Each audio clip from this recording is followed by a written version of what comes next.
Efesios capítulo 6, versículos 10 al 13, dice la palabra de Dios. Por lo demás, hermanos míos, fortaleceos en el Señor y en el poder de su fuerza. Vestíos de toda la armadura de Dios para que podáis estar firmes contra las acechanzas del diablo.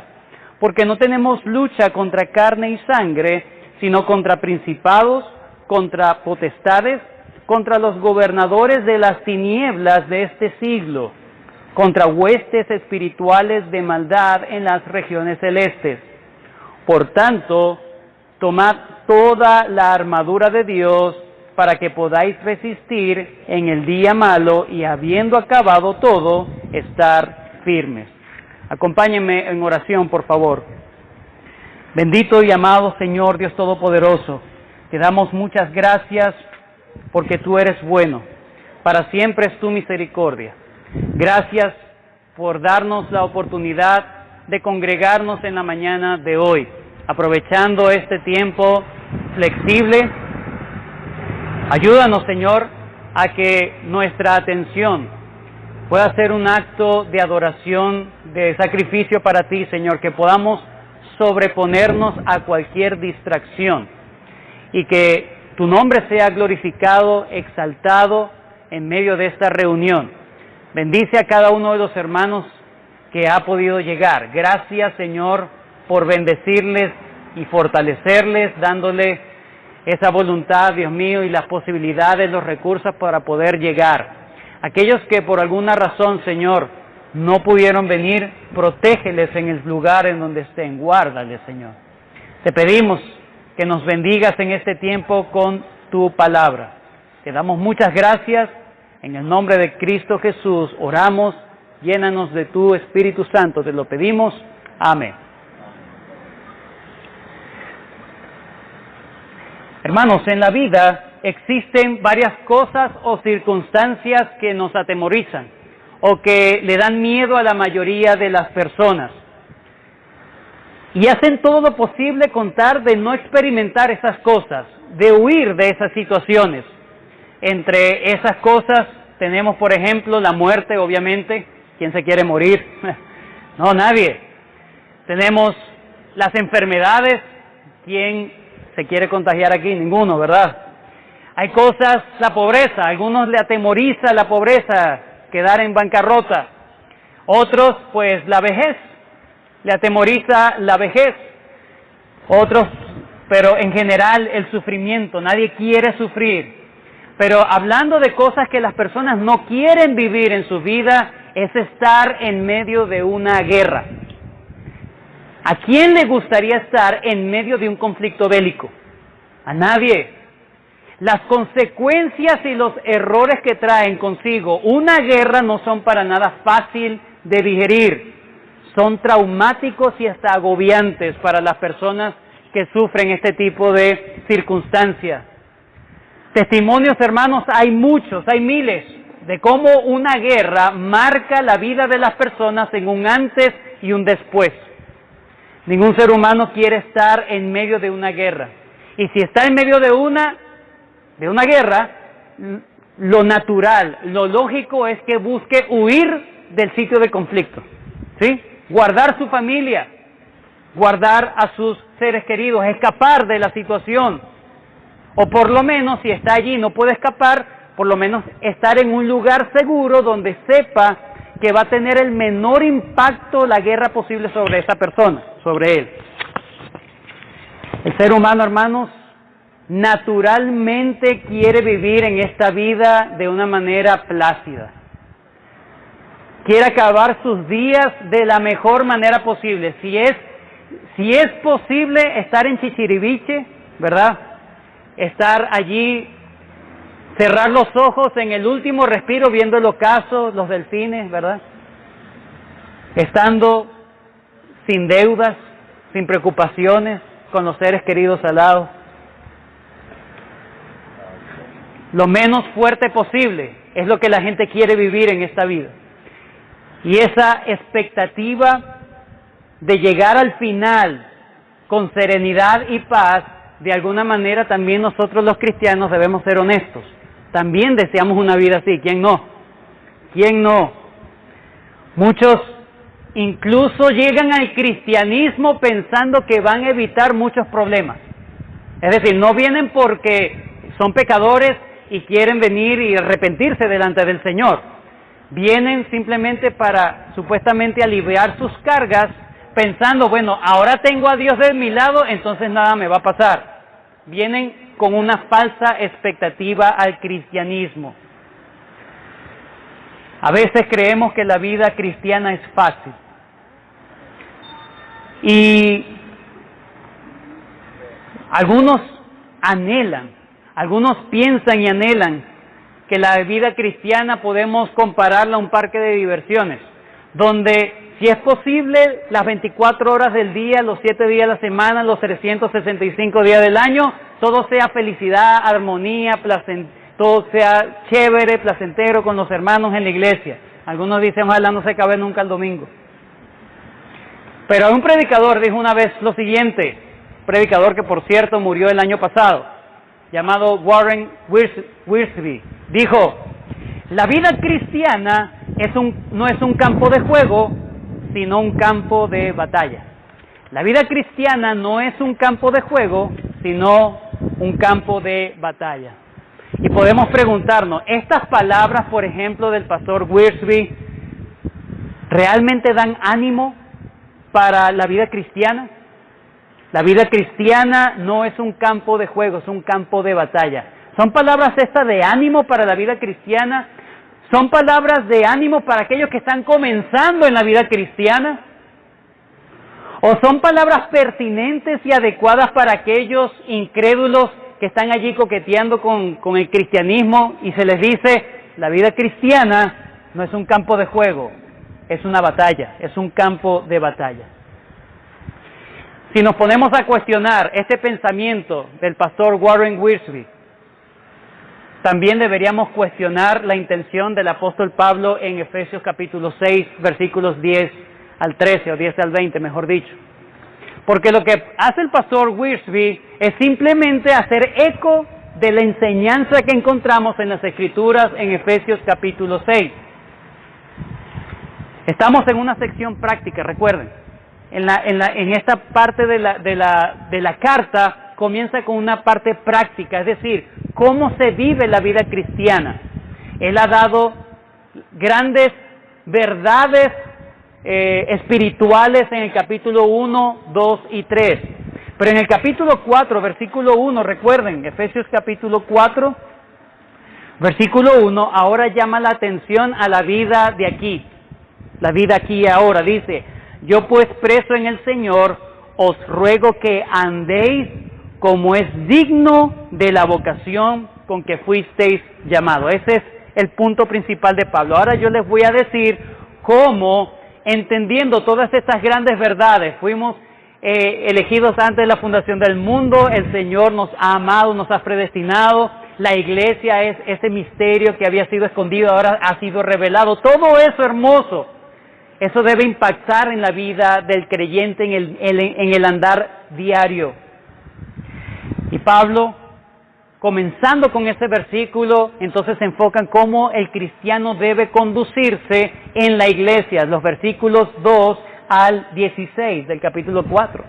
Luego Pablo se enfoca en hablar de cómo vive un cristiano en medio de la sociedad, cómo debe vivir de manera digna de su vocación, digna de su llamado en medio de la sociedad. Versículos 17 del capítulo 4 hasta el capítulo 5, versículo 21. Y lo último que hemos visto es a partir del versículo 22 del capítulo 5 de Efesios hasta el versículo 9 del capítulo 6 de Efesios. Toda esa sección es cómo vive el creyente, cómo anda el creyente en su familia o en el seno familiar. Luego de que Pablo ha hablado acerca de cómo debe vivir el creyente en la iglesia, en la sociedad y en su familia, cualquiera puede preguntar, Pablo, ¿será posible vivir esta vida como tú la estás planteando o como la has planteado hasta ahora? ¿Es posible vivir en la iglesia, en la sociedad y en medio de nuestra familia, incluyendo el área laboral, como aprendimos la última vez. No de manera perfecta, yo sé, pero sí de manera genuina y sincera, sí se podrá. Sujel Michelén dice lo siguiente: cuando vemos las demandas de las Escrituras, las demandas de la santidad que Dios pone delante de nosotros, pero al mismo tiempo contemplamos nuestras debilidades y pecados, nuestra tendencia es a desmayar y a tropezar. Nos preguntamos, ¿no estaré yo condenado a ser un cristiano mediocre y fracasado? ¿Existen realmente posibilidades de victoria para mí? Eso es lo que ahora se quiere proponer el apóstol Pablo, animar a los creyentes a que sí se puede vivir esa vida. Sí se puede. La idea es que ese estándar moral que glorifica a Dios, ahora lo va a poner en términos militares. No parece muy confortante, pero esa es la manera del apóstol Pablo, inspirado por Dios, para animar a la gente. Le habla de una manera en guerra. Recuerden que Pablo ha dejado claro algo. Se ha cuidado de que sus lectores no piensen que ese tipo de vida es prácticamente imposible de llegar. Él lo ha dicho antes, Efesios capítulo 5, versículo 18. Efesios 5, 18. No os embriaguéis con vino, en lo cual hay disolución, antes bien, sed llenos del Espíritu. Es decir, una dependencia total de Dios. No es una utopía la vida cristiana, es posible. Un creyente, al ver estas cosas, aunque puede resolver en su vida, bueno, ahora que he aprendido, ahora voy a resolver esto en mi vida, voy a decidir esto en mi vida, aún puede tener algunas inquietudes.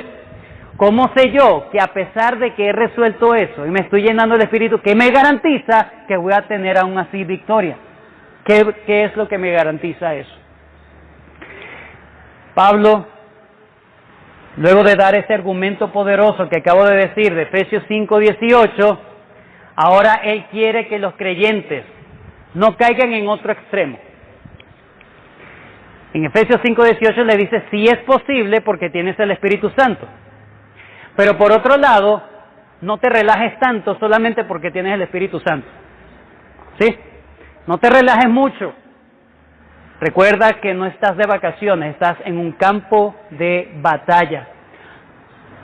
Si bien no lo consideres tan alto que no lo puedes alcanzar porque tienes al Espíritu Santo, ahora no te vayas para el otro, no seas pendular, no te vayas para el otro sitio, para el otro extremo. Bueno, como ya tengo el Espíritu Santo, listo, no hago más nada.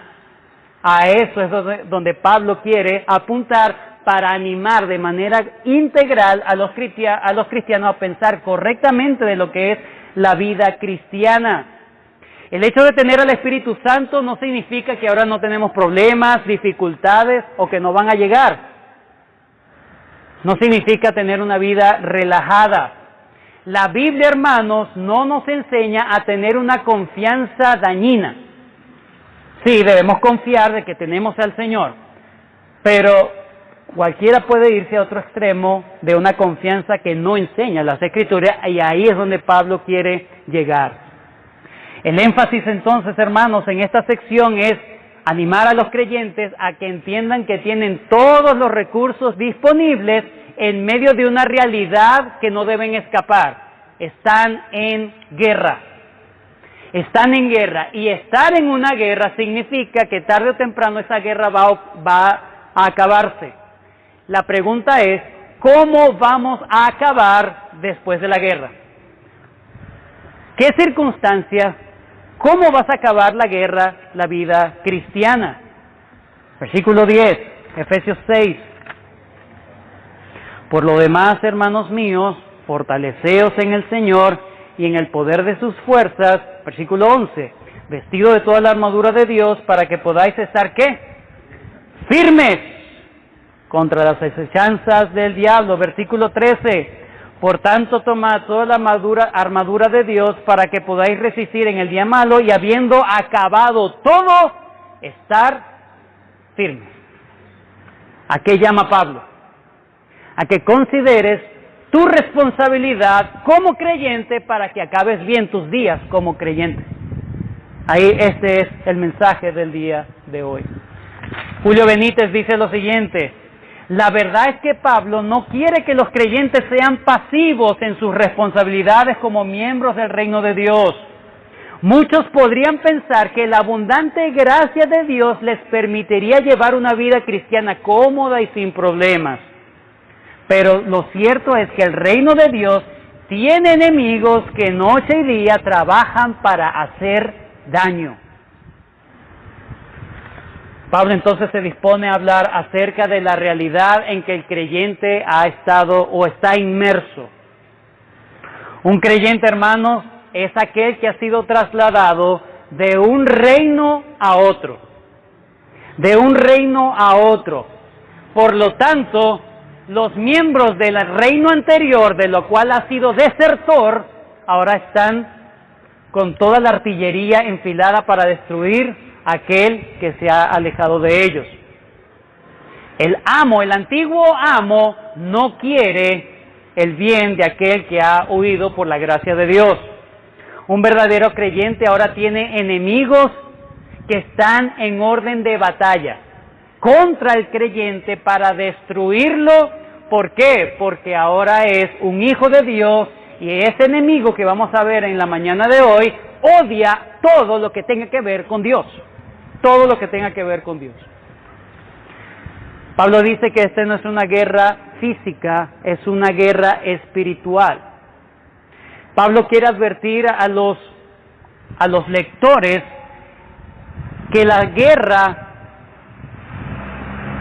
no es solamente mostrarle la realidad de esa guerra espiritual, sino los recursos para que puedan mantenerse firmes, es decirle, sí es posible mantenerse firmes en esa guerra espiritual. ¿Qué vamos a ver en esta mañana? 3 cosas. Número 1,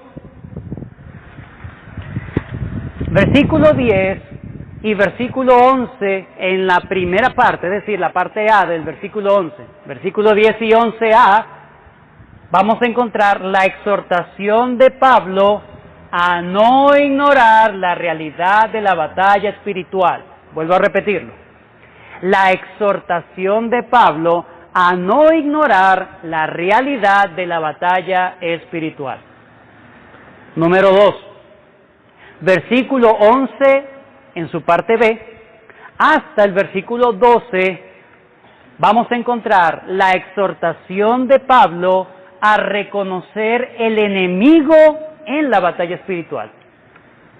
La exhortación de Pablo a reconocer, a identificar el enemigo en la batalla espiritual. Y por último, en el versículo 13, Pablo, ahí vamos a encontrar la exhortación de Pablo a ser responsables en la batalla espiritual. Vuelvo a repetirlo. La exhortación de Pablo a ser responsables en la batalla espiritual. Que el Señor nos ayude a ver este texto y seamos todos edificados en la mañana de hoy. Versículo 10. Efesios 6, 10 dice: por lo demás, hermanos míos, fortaleceos en el Señor y en el poder de su fuerza, y vestíos de toda la armadura de Dios. Luego que Pablo ha dado directrices específicas de cómo se debe comportar una esposa, un esposo, cómo se deben comportar los hijos, cómo deben comportarse aquellos que son empleados, aquellos que son jefes. Luego de hablar de todo eso, ahora quiere animarlos a que entiendan que hay una realidad. Si bien yo soy esposa, yo soy esposo, yo soy hijo, pero hay una realidad más trascendente que eso. Para yo poder cumplir mi responsabilidad como esposo, como esposa, como madre, como padre, como hijo, como siervo, como libre, como jefe, no debo ignorar que hay una realidad más allá, más trascendente, que se opone a que yo pueda hacer eso, aunque yo tenga el Espíritu Santo. No debemos ignorar. La frase comienza así, versículo 10. Por lo demás, por lo demás. La palabra en griego por lo demás es loipou. Loipou también lo encontramos en Gálatas capítulo 6, versículo 17. Vayan conmigo, Gálatas 6, 17. Es la misma palabra, pero quiero que observen cómo se traduce en Gálatas capítulo 6, versículo 17. Dice, de aquí en adelante. Por lo demás, de aquí en adelante. También se puede traducir como en adelante o en el tiempo que resta. La intención de Pablo no es simplemente decir, bueno, por último, y antes que se me olvide, voy a decir esto. No. La intención de Pablo con esta palabra es interesante. Por lo demás, Pablo quiere decir, ahora en el tiempo que nos resta, en el tiempo que ahora tenemos por delante, es decir, de aquí en adelante, ya tú sabes tus responsabilidades, pero de aquí en adelante, ya que tú sabes tu responsabilidad delante de Dios, de aquí en adelante hasta que esto se haya acabado, debes considerar esto. Es decir, de aquí lo que te toca como vida cristiana, no te olvides de esta realidad. Te toca hacer algo. El apóstol Pablo ha dicho a los creyentes cómo se deben comportar. No es fácil, pero deben entender que no deben ser totalmente independientes de Dios. Los cristianos van a sufrir oposición para que tú no hagas lo que a Dios le agrada. Tú necesitas fuerzas adicionales a tus propios deseos y tu propia intención, que tú puedes anhelar agradar a Dios con todo tu corazón, con toda tu alma, con toda tu fuerza, con todo lo que tú eres. Eso no basta, no te va a alcanzar. No te va a alcanzar las fuerzas, no te va a alcanzar los buenos deseos. Tú necesitas fuerzas adicionales porque no vas a llegar. No te va a alcanzar para la liga, no te va a alcanzar. Si pretendemos, hermanos, vivir nuestras vidas cristianas según nuestra lógica, según nuestros razonamientos, según simplemente nuestra fuerza de voluntad, bueno, yo decidí de ahora en adelante hacer esto, voy a hacer esto, esto y esto me va a resultar. Eso no es así. Por eso es que Pablo dice, por lo demás, por lo que resta, hermanos míos, ¿qué debes hacer? Fortaleceos en el Señor y en el poder de su fuerza. Sí, llénate del Espíritu Santo, entiende lo que es las Escrituras, pero debes depender totalmente de las fuerzas que solamente Dios puede dar. No hay otra forma, no hay otra manera. Simplemente tus buenos deseos no son suficientes para llegar al final de tus días firme en la fe. No es suficiente. Se requiere humildad. Por un lado se requiere humildad, que tú reconozcas que eres inútil, que eres incapaz lejos de Dios. Eres incapaz lejos de Dios. No solamente se requiere humildad, se requiere negación. Negación a ti mismo para ir a buscar lo que tú sabes que no tienes. ¿Cómo buscas fuerzas de Dios? ¿Cómo buscas fortalecerte en el poder de su fuerza? Pablo lo va a decir más adelante, solamente me voy a adelantar. Versículo 18, Efesios 6, 18. Orando en todo tiempo, con toda oración y súplica en el Espíritu, y velando en ello con toda perseverancia y súplica por todos los santos. La oración.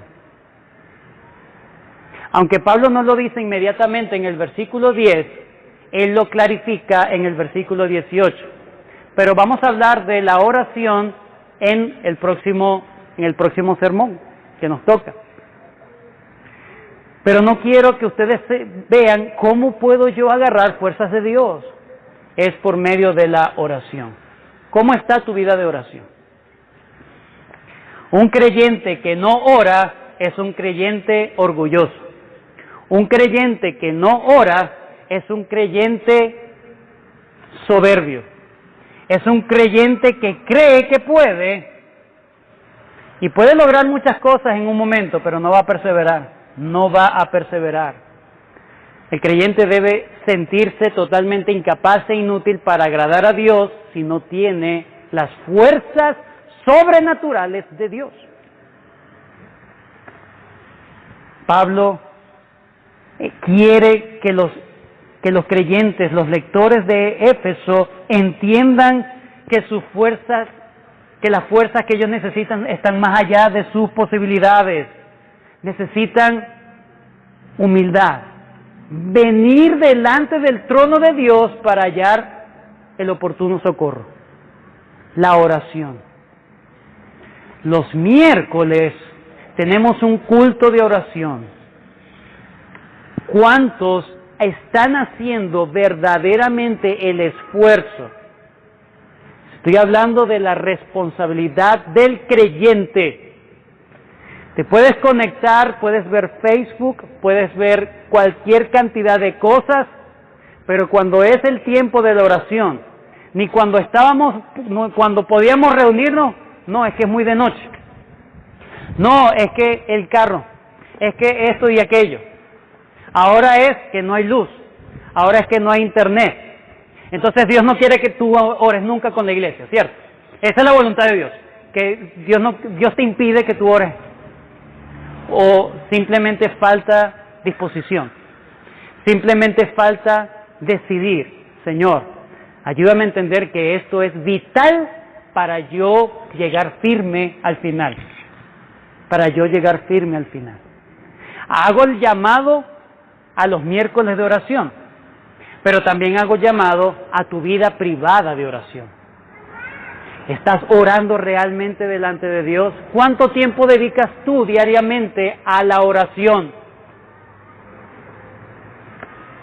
Luego vamos a describir cómo es la oración y todo esto luego, pero solamente quiero que entiendas que no puedes vivir tu vida cristiana en dependencia de tus propias fuerzas. Eso es una necedad, es una necedad. ¿Por qué es una necedad? Versículo 11, Efesios 6:11, vestíos de toda la armadura de Dios. Vestíos de toda la armadura de Dios.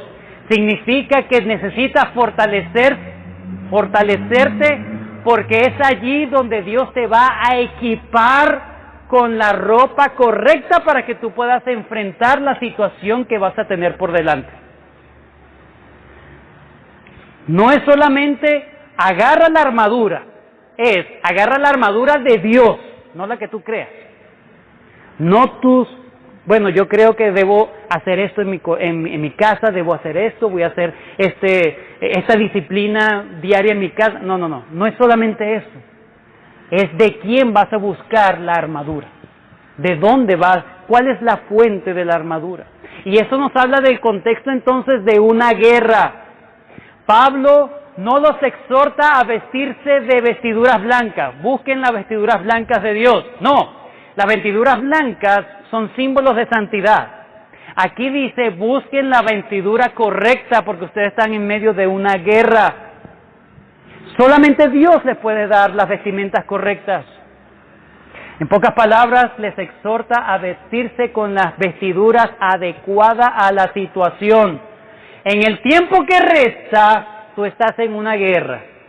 Y si tú no buscas la armadura que viene solamente de Dios, que la puede dispensar solamente el Señor, ¿qué estás haciendo?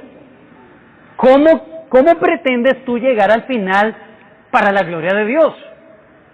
La exhortación de Pablo no es a que el creyente luzca como soldado. Es muy bonito un desfile, los 24, bueno, ya no se hace. Pero los desfiles, ¿recuerdan aquellos grandes desfiles? Lo que Pablo va a hablar, y lo vamos a detallar en el próximo sermón, es que esa vestimenta de militar no es para lucir, no es una parada militar, no es un desfile militar, no es para decir yo soy militar. No, lo que habla es un vestido militar no de gala, sino de guerra. Un vestido de guerra. ¿Por qué? Porque el creyente no está en tiempos de paz. De ahora, por lo tanto, por lo demás, por lo que resta, tú no estás en tiempos de paz. Tú no estás en tiempo de vacaciones. Una cosa es la vestimenta militar para cuando hay paz, cuando hay cosas sociales. Otra cosa es cuando está en la guerra. No es lo mismo. Pablo, en esta sección, se hace eco de todo lo que el Nuevo Testamento habla de cómo es la vida cristiana. Romanos capítulo 3, versículo 12. Vayan conmigo. Romanos capítulo 13, versículo 12. La noche está avanzada y se acerca el día. Este es Pablo también. Desechemos pues las obras de las tinieblas y vistámonos las armas de la luz. Esa es la vida cristiana. Pero fíjense que es un llamado al creyente. No te dejes vestir de Dios, no, busca tú vestirte. Es tu responsabilidad.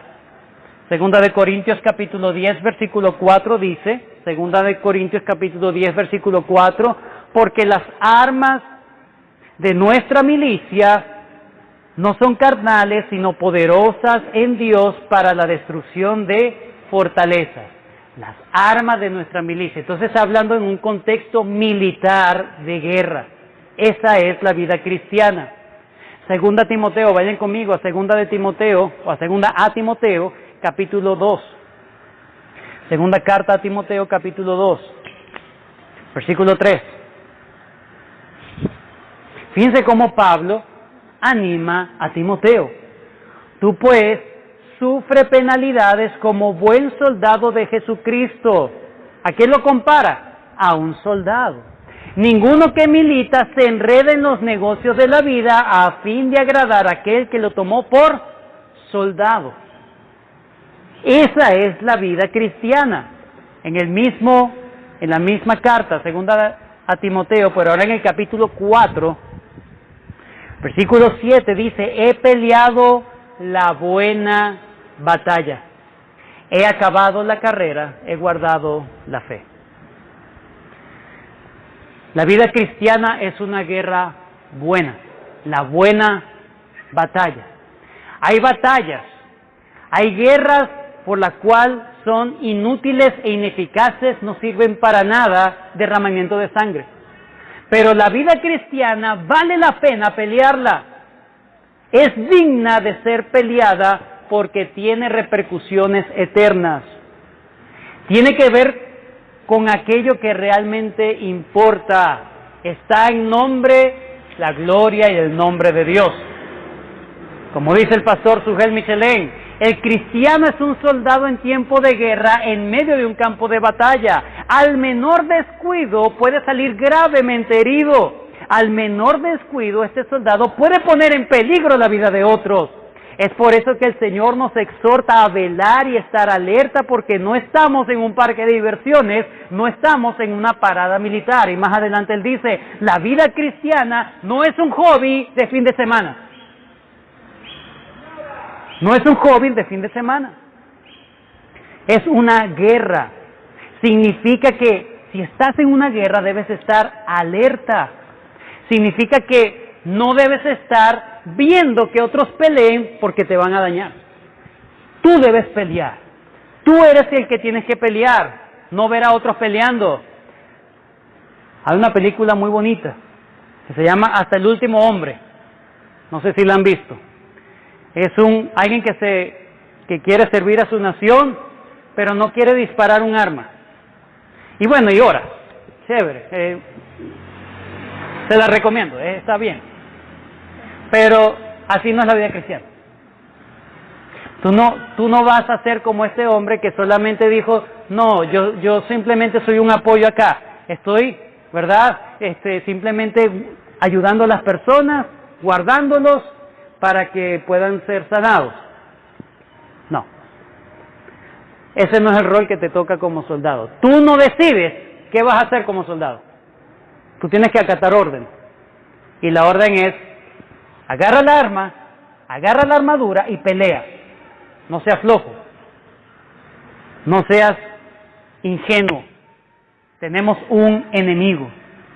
Estar en guerra, hermanos, estar en guerra, como dice, los soldados no solamente cuentan con una armadura, con una vestimenta, sino que también cuentan con un apoyo logístico. Así es en la guerra convencional. Tienen un apoyo logístico, un apoyo adecuado. Tienen lo que se llama una base de operaciones, un cuartel general. Allí es donde ellos pueden ser curados, pueden agarrar fuerzas, pueden alimentarse, pero para ir otra vez al combate. Así es la iglesia. Así es la iglesia. Así es el cuerpo de Cristo. La iglesia es ese centro de operaciones donde tú vas a refrescarte, donde tú vas a tratar de agarrar nuevas fuerzas para ir a la lucha diaria los otros 6 días de la semana.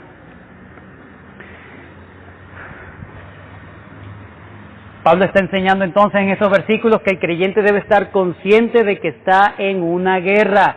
No porque él quiso la guerra, sino porque Dios le dice, yo te enlisté en una guerra. Para soportar la guerra y para acabarla bien, debes usar la armadura. La armadura son los medios de gracia. Los medios de gracia son los medios por los cuales Dios ha dispuesto comunicar sus gracias para ti, sus bendiciones para ti. Pero si no agarras los medios de gracia, ¿cómo Dios te va a fortalecer? ¿Cómo Dios te va a dar poder? Si no usas los medios que Dios ha destinado para ello. Muchos cristianos viven y dan la apariencia como si Dios y el diablo hubiesen hecho un tratado de paz. No pasa nada, estamos en paz, estamos libres, hurra. Viven tan despreocupados de esta realidad espiritual. Están absortos en tantas cosas que se olvidan de que sí hay una verdadera batalla espiritual. Y piensan que no necesitan armarse. Que bueno, eso es para los pastores, eso es para los misioneros, eso es para otras personas. Yo soy un cristiano normalito. Normalito. El cristiano no solo debe vivir apercibido de esta realidad, sino que debe recordar que cuenta con todos los recursos. Por tanto, si no echa mano de esos recursos, todo en lo que caiga, todas las tentaciones en que caiga, todas las derrotas que tenga es por culpa del cristiano y no por no tener la disposición de las armas de Dios.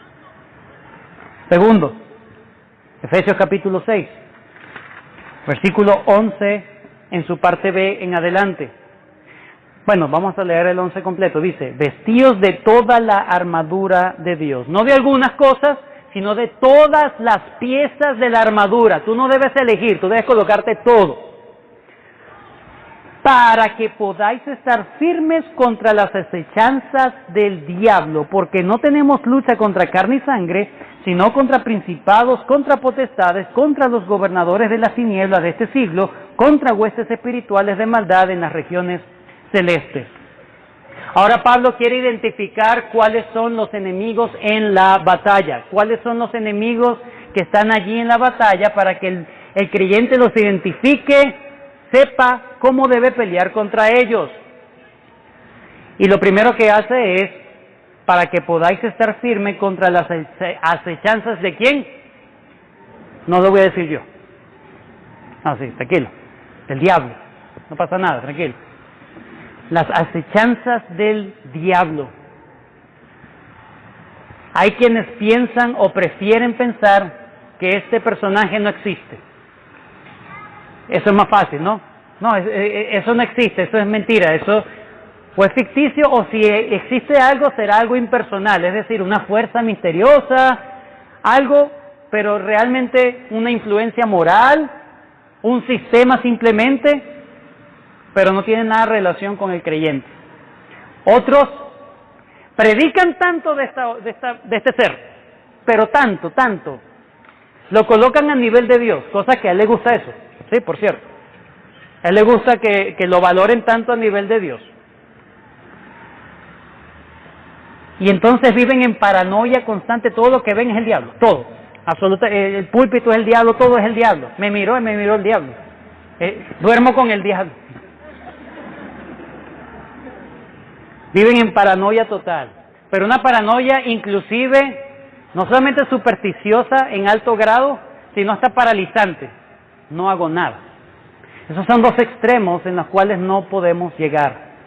Ni negarlo, ni ponerle tanta importancia que nos paralice. ¿Qué dice la Biblia en cuanto a este ser?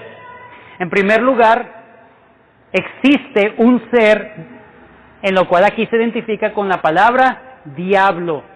¿Qué significa la palabra diablo? En el original griego es diabolos, que significa difamador, acusador, engañador. Significa que esta palabra no es tanto su nombre, sino que es un título.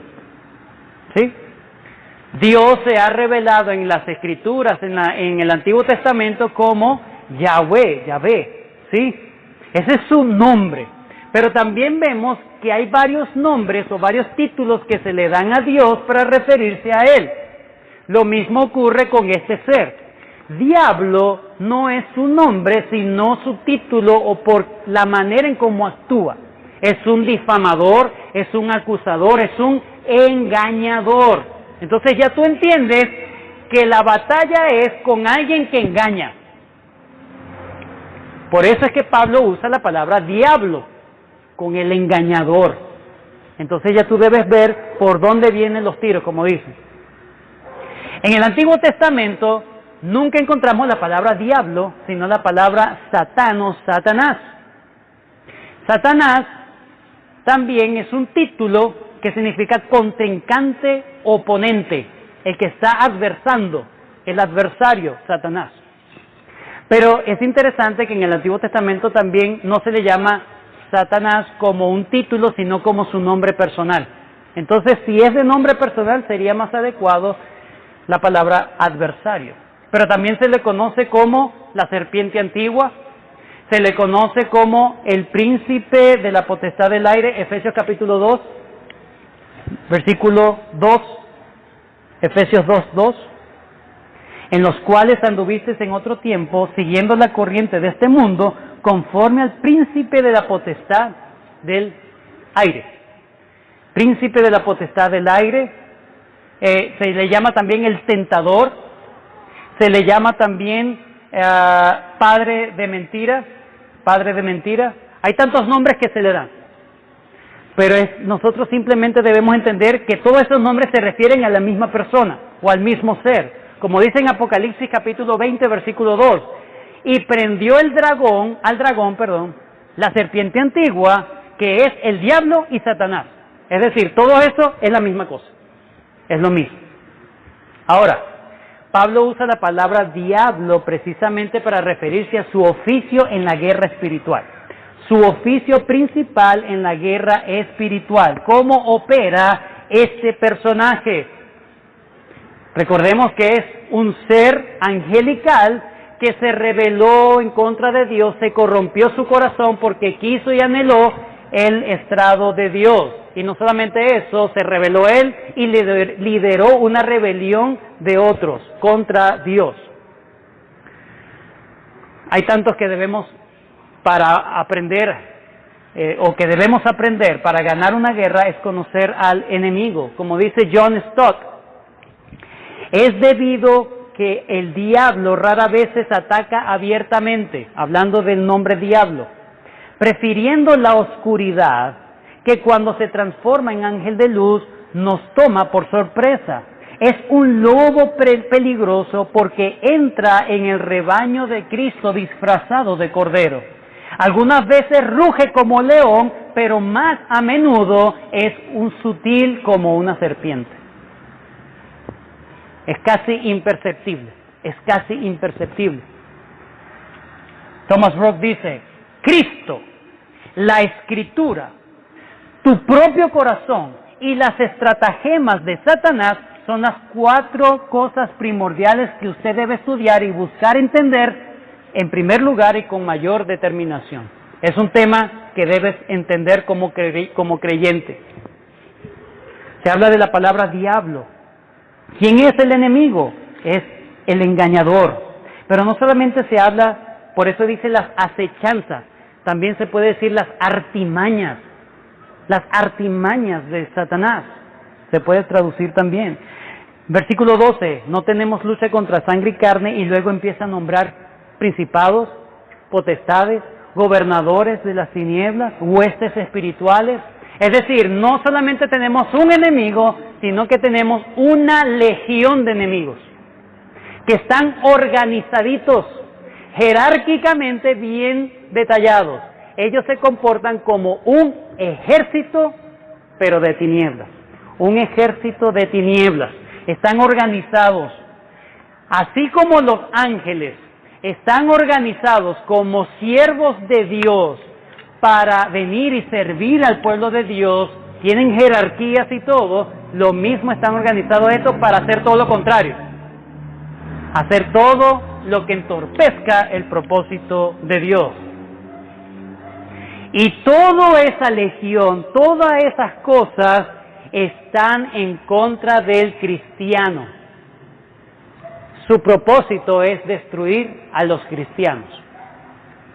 Joel Vicky dice, si usted es un verdadero creyente, Satanás lo odia. Lo odia porque usted es la imagen de Dios.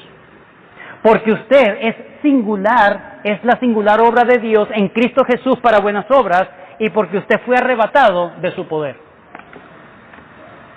Satanás lidera una legión, un ejército completo que está en contra del cristiano y el cristianismo en general.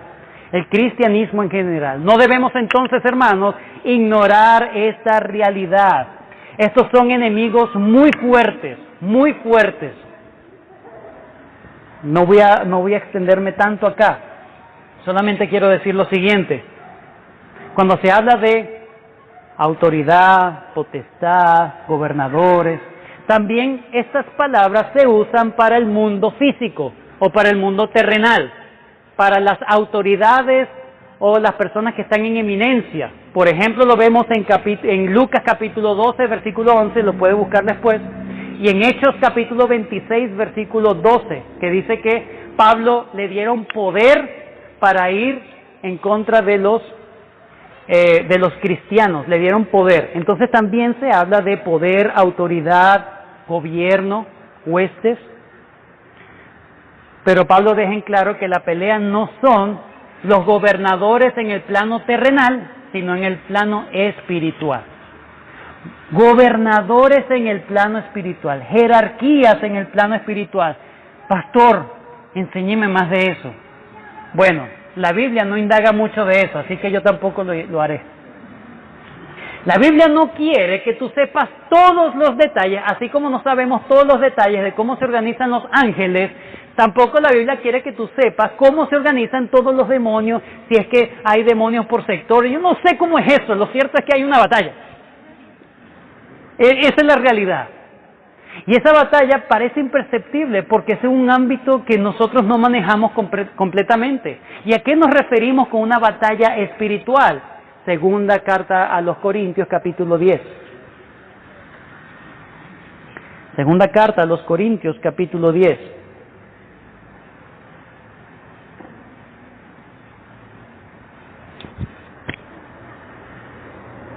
¿Lo tienen? Versículo 4. Segunda carta a los Corintios, capítulo 10, versículo 4. Perdónenme que he durado más, pero bueno, hay que aprovechar, son cada 15 días, hermano. Ok. Segunda carta a los Corintios, capítulo 10, versículo 4 dice: porque las armas de nuestra milicia no son carnales, sino poderosas en Dios para la destrucción de fortalezas. El Señor nos da armas para destruir fortalezas. Ahora, ¿qué fortalezas son según Pablo? Derribando, ¿qué? Subraya allí. Recuerde que es el diablo, el tentador, el engañador, Y tiene que ver con esto, derribando ¿qué? Argumentos y toda altivez que se levanta contra el conocimiento de Dios y llevando cautivo todo ¿qué? Pensamiento a la obediencia a Cristo. Esa es la batalla espiritual, es una batalla de argumentos, es una batalla de filosofías, de manera de pensar, de cosmovisión de la vida. Allí en esa guerra usted puede llamarla agenda mundial, nuevo orden mundial. Esa guerra usted la puede llamar agenda LGTB. Esa guerra usted le puede llamar feminismo. A esa guerra usted le puede llamar teología de la liberación. A esa guerra usted le puede llamar teología liberal y neortodoxia. A esa guerra usted le puede llamar teología de la prosperidad. Porque es todo lo que se levanta en contra del conocimiento de Dios. A esa guerra usted le puede llamar socialismo y comunismo. Porque es todo lo que se levanta en contra de Dios. Todo. Y para de contar. Todas estas cosas son filosofías que cuando tú evalúas a la luz de las Escrituras te das cuenta que están con una cosmovisión totalmente diferente y que desvían a las personas de la verdad. Ese es el tentador, ese es el diablo. Y todas las huestes están empujando hacia eso. De manera muy sigilosa, tú pones a ver a tus hijos cualquier cantidad de cosas y ni te das cuenta. Ahora, no estoy diciendo que las comiquitas tienen al diablo. Estoy diciendo que hay una corriente, como lo dijo el propio Pablo, Efesios 2, siguiendo la corriente de este mundo, la manera de pensar como piensa el mundo. ¿Cómo sé yo que estoy dejándome vencer cuando yo pienso como esposa, como piensa una esposa que no conoce al Señor? Cuando yo pienso como hombre, como un hombre que no conoce al Señor. Que yo actúo como si no conociera al Señor. Cuando me estoy digiriendo y me estoy alimentando de la filosofía y la manera de pensar de este mundo y no como dice Dios. Esa es la batalla espiritual. Para terminar, versículo 13. Efesios capítulo 6, versículo 13. ¿Pueden bajar volumen, por favor? No es aquí. Es allá. Okay. Efesios 10, 13. Por tanto, esto sí es una conclusión. Por tanto, tomad toda la armadura de Dios para que podáis resistir en el día malo y habiendo acabado todo, estar firmes. Pablo está repitiendo lo mismo que dijo en el versículo 10. Pablo está repitiendo lo mismo del versículo 10. Toma la armadura de Dios, o el versículo 11. Vestido de la armadura de Dios para que puedas resistir en el día malo. El creyente está todos los días en guerra, pero no en cada momento está, escuche bien, no en todo momento está peleando. Entiéndase. En una guerra convencional, los soldados no están peleando las 24 horas del día. Hay momentos de aparente calma. Hay momentos donde se repliegan, donde empiezan a generar estrategias para volver otra vez al campo de batalla. Eso no significa que se acabó la guerra. Pero es más peligroso ese tiempo que cuando estás en una batalla. Cuando hay una batalla cuerpo a cuerpo, tú sabes por dónde se están atacando. Tú sabes dónde vienen los golpes. Tú sabes por dónde viene el ataque. Pero cuando es así, cuando tú estás avanzando, recuerden esas películas, Pelotón, se me cayó la cédula, Pelotón, Vietnam, están avanzando. De repente hay una mina, no saben. O de repente están escondidos en los árboles y empiezan la emboscada. Esos son los momentos más peligrosos porque hay más bajas. Pero ya después que se detecta el enemigo, ahí ya tú sabes a dónde vas a apuntar. Tú sabes cómo debes atacar. Lo mismo ocurre con Lo mismo está ocurriendo en la mente de Pablo. Por tanto, tomad toda la armadura de Dios para que podáis resistir en el día malo. ¿Qué es el día malo? No son todos los días en Venezuela, por cierto. Sí. El gas, la luz, la gasolina, bueno, el bloqueo de alguna tarjeta, eso sí es feo. Ese es el día malo. No, tengo el día malo.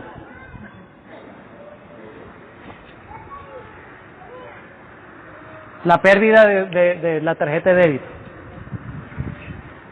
El día malo puede ser para nosotros cualquier día, pero según la Biblia el día malo es cuando eres atacado, cuando eres tentado. El diablo, sus huestes, están planificando el momento exacto para la embestida. Ese es el día malo. Y allí tú debes de estar preparado. No te preparas en el momento cuando se están, ¿verdad? Cuando se están atacando. Ahí los soldados no se empiezan, ay, me están atacando, empiezo las botas y todo. No, ya deben estar preparados. Le van a ganar. Debes prepararte porque van a haber momentos de días malos. Días malos es cuando viene el tentador, sus súbditos, sea quien sea, y te atrapan, y te tientan, y caes. Ese es el día malo. Para eso debes ponerte toda la armadura de Dios. John Stott dice, un buen conocimiento del enemigo y un respeto saludable hacia sus poderes constituyen un paso preliminar necesario para la victoria en la guerra.